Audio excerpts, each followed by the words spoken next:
आत्ताची सर्वात मोठी बातमी. एकनाथ शिंदे करणार उद्धव ठाकरेंना मदत. भाजपची कोंडी करण्यासाठी दोघांमध्ये नेमकं काय ठरलं? भाजपने मुंबई महापालिकेच्या महापौरपदावर दावा ठोकून शिंदेंना अस्वस्थ केलंय. दुसरीकडे नगर परिषद आणि नगरपंचायत निवडणुकीत भाजपला तगडी टक्कर दिल्यानंतर शिवसेना आता मुंबई महापालिकेत 227 पैकी 125 जागांसाठी आग्रही आहे.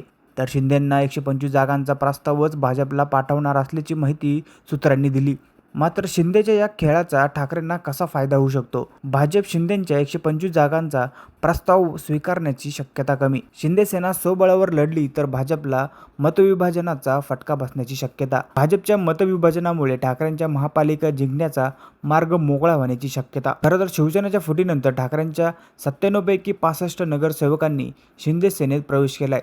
शिंदे सेना मजबूत झाली आहे. त्यामुळे शिंदे सेना 125 जागांचा प्रस्ताव पाठवणार असल्याची माहिती समोर आली. आता शिंदे सेना सोबत आली तर भाजपला त्याचा फायदा मिळाचा अंदाजही अंतर्गत सर्वेतून दिसून आलाय. तो नेमका कसा? भाजपला स्वबळावर सत्ता मिळवणं कठीण, शिंदेंनाही स्वबळावर मोठं यश मिळवणं अवघड. महायुतीत लढल्यास भाजप आणि शिंदेंनाही फायदा होण्याची शक्यता. महायुतीत लढल्यास ठाकरेंच्या 16 आणि काँग्रेसच्या 8 जागा भाजप जिंकण्याची शक्यता. नव्या संख्येनुसार भाजपला 106 जागा मिळण्याची शक्यता. 106 जागांनंतरही भाजपला बहुमतासाठी 8 जागा कमी पडण्याचा अंदाज. त्यामुळे शिंदे सेना सोबत घेणं भाजपाला गरजेचंच. खरं तर महायुतीत सारं काही आलबेल नाही.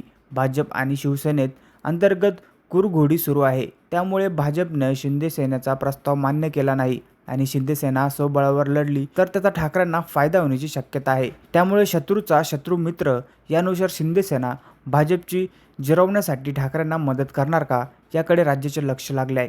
यावर तुमचे मत आम्हाला कमेंटमध्ये नक्की कळवा आणि अशाच नवीन बातम्या बघण्यासाठी आपल्या चॅनलला नक्की सबस्क्राईब करा.